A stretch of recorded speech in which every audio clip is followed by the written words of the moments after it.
ആവഹന്തി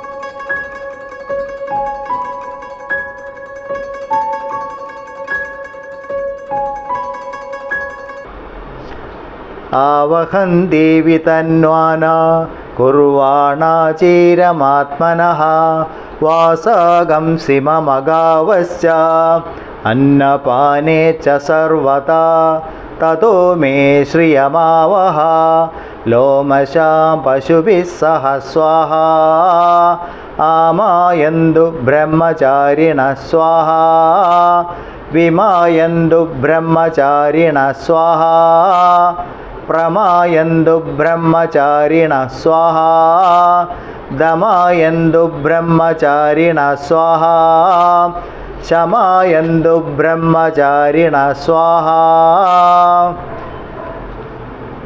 ഓങ്കാരത്തിനോട് ഈ അറിവിനെ സംരക്ഷിച്ച് നിർത്തണേ എന്ന് പ്രാർത്ഥിച്ചതിന് ശേഷം അടുത്ത പ്രാർത്ഥന, എന്തിനാണ് ഈ അറിവ്? അതിനുശേഷം ധനം വേണം, വസ്ത്രം വേണം എന്നൊക്കെയാണ്. എനിക്ക് വസ്ത്രങ്ങളും സമ്പത്തും അന്നപാനങ്ങളും എല്ലാം വേഗത്തിലുണ്ടാകണം, വർദ്ധിപ്പിക്കണം, നിലനിർത്തണം. ഈ ഐശ്വര്യത്തിനൊക്കെ നിലനിർത്തണം എന്ന് പ്രാർത്ഥിക്കണം. എന്നിട്ട് ഈ സമ്പത്തിനെ ബ്രഹ്മചാരിമാർക്കായിട്ട് ഉപയോഗപ്പെടുത്തണം. അതിന് വേണ്ടിയിട്ട് ഇത് ഈ സ്വാഹ എന്ന് പറഞ്ഞ് ഹോമം ചെയ്യുമ്പോഴുള്ള മന്ത്രമാണ് സ്വാഹ എന്ന് പറയുന്നത്. അപ്പോൾ അതിൽ നമ്മൾ ആദ്യം ഉച്ചാരണത്തിനെ കുറിച്ച് പറഞ്ഞപ്പോൾ ഉദാത്തം, അനുദാത്തം, സ്വരിതം പറഞ്ഞു. ഇതിൽ സ്വരിതം ഉണ്ട്, അതാണ് സ്വാഹ എന്ന് പറയുന്നത്. നമ്മൾ ഹോമത്തിലേക്ക് നെയ്യ് ഒഴിക്കും പറഞ്ഞിട്ട്. ഹോമം എന്ന് പറയുന്നത് സമർപ്പണത്തിൻ്റെ പ്രതീകമാണ്. നമ്മൾ ഹോമത്തിൽ ഉപയോഗിക്കുന്ന ദ്രവ്യങ്ങളെല്ലാം, ഹോമദ്രവ്യങ്ങളൊക്കെ നമ്മളുമായി ബന്ധപ്പെട്ട വിഷയവസ്തുക്കളാണ്. അഗ്നി ബ്രഹ്മ പ്രതീകമാണ്. അപ്പോൾ ആ വിഷയങ്ങളെ ഞാനെന്നും എൻ്റേതെന്നും വിചാരിച്ച് ഞാൻ ഉപയോഗിക്കുന്ന വസ്തുക്കളെ അല്ലെങ്കിൽ ഞാൻ കൊണ്ടു നടക്കുന്നതെല്ലാം ബ്രഹ്മത്തിന് സമർപ്പിക്കണം. അത് ബ്രഹ്മത്തിൻ്റെതാണ്, ബ്രഹ്മമാണ് എന്നറിയലാണ്. അപ്പോൾ ഭഗവത്ഗീത 4-ാം അധ്യായത്തിൽ ബ്രഹ്മാർപ്പണം ബ്രഹ്മഹവീർ, നമ്മൾ ഭോജനമന്ത്രം എന്ന് പറയും. ബ്രഹ്മാർപ്പണം ബ്രഹ്മഹവീർ ബ്രഹ്മാഗ്നോ ബ്രഹ്മണാഹുതം ബ്രഹ്മൈവ തേന ഗന്ധവ്യം ബ്രഹ്മകർമ്മ സമാധിന, ഇങ്ങനെ പറയും. അപ്പോൾ എല്ലാം ബ്രഹ്മമായിട്ട് അവിടെ സങ്കല്പിക്കുന്നത്. അഗ്നിയും ഹോമദ്രവ്യങ്ങളും ഉപകരണങ്ങളും പൂജാരിയും കൂടിയിരിക്കുന്നവരും എല്ലാവരും ബ്രഹ്മമയം, ഇങ്ങനെ പറയാം. അപ്പോൾ അതുപോലെ ഇവിടെ എല്ലാം ബ്രഹ്മത്തിന് സമർപ്പിച്ചുകൊണ്ട് പ്രാർത്ഥിക്കുകയാണ്. ആദ്യം തന്നെ പറഞ്ഞു, എനിക്ക് ധാരാളമായിട്ട് സമ്പത്തുക്കളുണ്ടാവട്ടെ, ധനമുണ്ടാവട്ടെ, പിന്നെ ബാക്കി മൃഗങ്ങളുണ്ടാവട്ടെ, മൃഗസമ്പത്ത്. പണ്ടൊക്കെ അങ്ങനെയാണ്, കാർഷികമായ സമ്പത്ത്, കൃഷിയും മൃഗങ്ങളൊക്കെയാണ് സമ്പത്തായിട്ട് പറയാം. അതെല്ലാം ധാരാളമായിട്ടുണ്ടാവട്ടെ, വേഗം വേഗം ഉണ്ടാവട്ടെ എന്ന് പറഞ്ഞു. എപ്പോഴെങ്കിലും കിട്ടിയാൽ പോരാ, വേഗം വേഗം ഉണ്ടാവണം. അതെന്തിനാണ്? ആത്മജ്ഞാനം പ്രചരിപ്പിക്കാൻ ധനം ആവശ്യമാണ്. നമ്മൾക്ക് മിഷണറി വർക്കുണ്ടോ എന്ന് ചോദിച്ചാൽ, ധർമ്മപ്രചാരണം ഉണ്ടോ എന്ന് ചോദിച്ചാൽ അത് നിർബന്ധമായിട്ട് പറഞ്ഞിരുന്നു വേണം എന്നുള്ളത്. പക്ഷേ കാലക്രമത്തിൽ ഒരു കൂട്ടം ആൾക്കാർ ഇത് ഞങ്ങൾക്ക് മാത്രം എന്ന് പറഞ്ഞപ്പോൾ ഈ ധർമ്മപ്രചാരണം ഇല്ലാണ്ടായി. അതോടുകൂടി ആളുകൾക്ക് ഈ ആത്മജ്ഞാനം നഷ്ടപ്പെട്ടു. അത് ഉണ്ടായിരുന്നവർ അതിനെ വേണ്ടാത്ത വിധത്തിൽ മറ്റുള്ളവരെ ചൂഷണം ചെയ്യാനായിട്ട് ഉപയോഗിച്ചു. അപ്പോൾ എന്തുണ്ടായി? നമുക്ക് ഈ അവകാശപ്പെട്ട, ശരിക്കും ഋഷിയജ്ഞം പറയും, നമുക്ക് ഋഷിമാർ നമുക്ക് തന്നത് പഠിക്കുക, പ്രചരിപ്പിക്കുക, ഇതിനാണ് ഋഷിയജ്ഞം എന്ന് പറയുന്നത്. അതില്ലാണ്ടേ. അതോടുകൂടി ഈ സമൂഹത്തിൽ അധർമ്മം വർദ്ധിക്കാൻ തുടങ്ങി. നമ്മുടെ മുന്നിലുള്ള കാഴ്ചയാണ് ഇത് കാണാം. എന്തുകൊണ്ട് ഇങ്ങനെ സംഭവിച്ചു എന്ന് ചോദിച്ചാൽ, എല്ലാവർക്കും അവകാശപ്പെട്ടിരുന്ന ഒരു ആധ്യാത്മിക ജ്ഞാനത്തിനെ എല്ലാവർക്കും കിട്ടാതെ പോയി. അതിന് അതിൻ്റേതായ കാരണങ്ങളുണ്ടായിരുന്നു, ഒരുപാട് തെറ്റിദ്ധാരണകളുണ്ടായിരുന്നു, അതിനൊപ്പം സ്വാർത്ഥതയുണ്ടായിരുന്നു, ചൂഷണ മനോഭാവം ഉണ്ടായിരുന്നു, ഒക്കെ ഉണ്ടായിരുന്നു.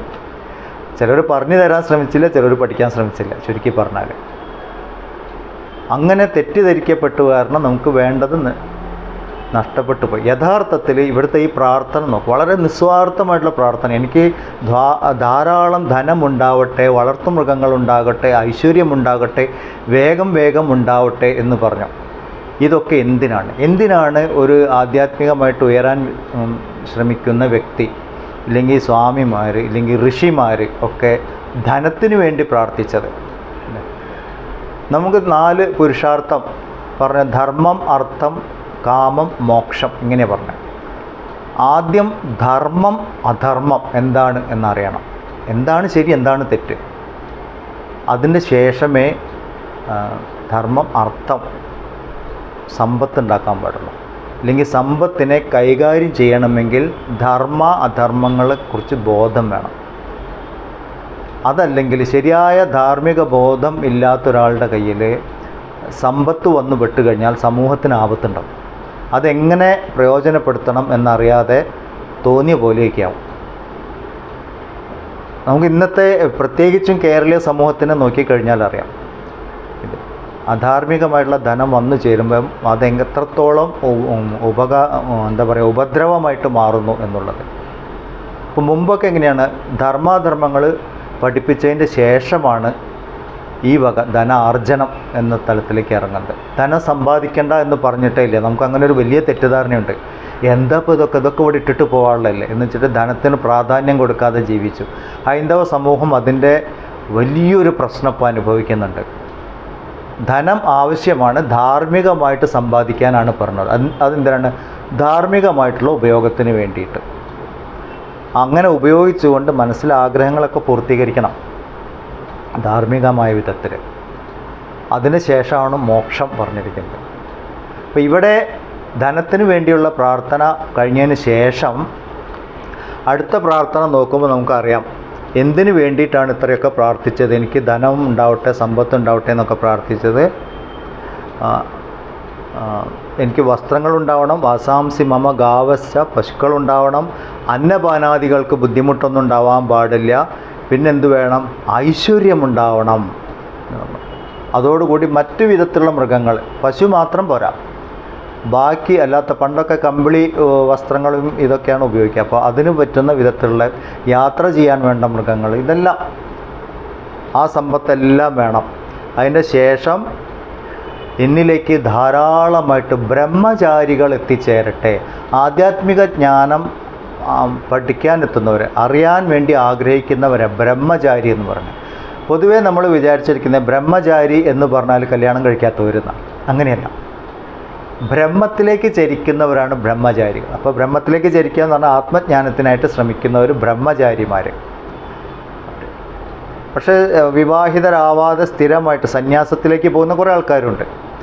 അതല്ലാത്തവർ, പൊതുവേ വിദ്യാർത്ഥികളെല്ലാവരും അറിയപ്പെടുന്നത് ബ്രഹ്മചാരി എന്നാണ്. ബ്രഹ്മചര്യം, ആ ഒരു ആശ്രമം, ബ്രഹ്മചര്യ ആശ്രമം സൂക്ഷിക്കുന്നവർ. വിദ്യാഭ്യാസം കഴിഞ്ഞതിന് ശേഷം അവർ തീരുമാനിക്കും സന്യാസം വേണോ ഗൃഹസ്ഥാശ്രമം വേണോ എന്നുള്ളതൊക്കെ. ഇന്നത്തെ പോലെ ജനിക്കുമ്പോഴേ എഞ്ചിനീയർ ആവാനും ഡോക്ടർ ആവാനും വേണ്ടിയൊന്നും ഒഴിഞ്ഞു വെക്കുകയല്ല ചെയ്യുക. ഒരാൾ അവനവനെക്കുറിച്ച് അറിഞ്ഞതിൻ്റെ ശേഷം, അവനവനിലെ കർമ്മവാസനകളെ അറിഞ്ഞതിന് ശേഷം അയാൾ തീരുമാനിക്കും അയാളുടെ ജീവിതത്തിൻ്റെ ഗതി എങ്ങനെ വേണം എന്നുള്ളത്. പണ്ടൊക്കെ അങ്ങനെയായിരുന്നു.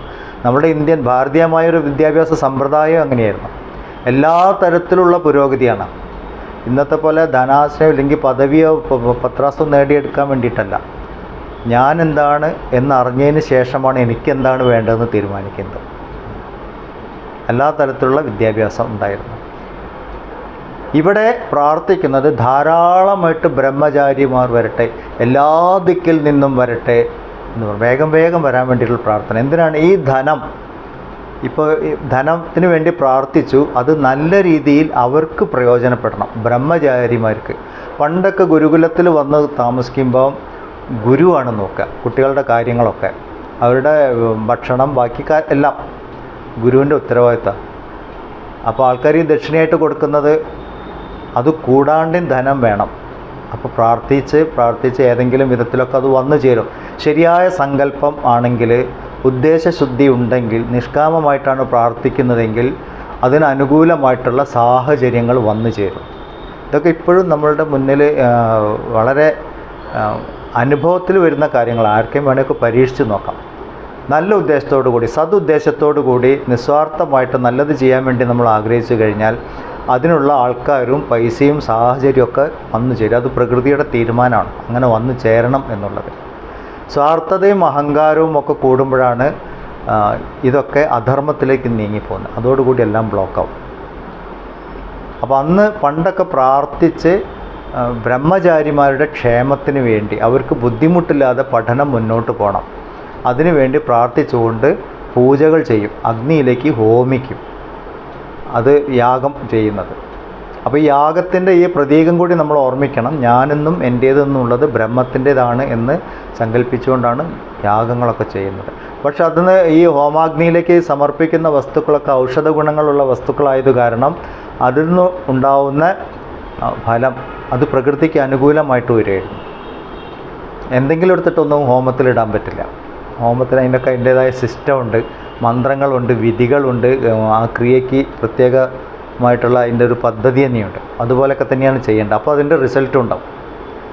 അപ്പോൾ ഇങ്ങനെ എല്ലാവരുടെയും നന്മകൾ ഉദ്ദേശിച്ചുകൊണ്ടുള്ളൊരു പ്രാർത്ഥന, എന്നിലേക്ക് ധാരാളമായിട്ട് ബ്രഹ്മചാരികൾ വരട്ടെ,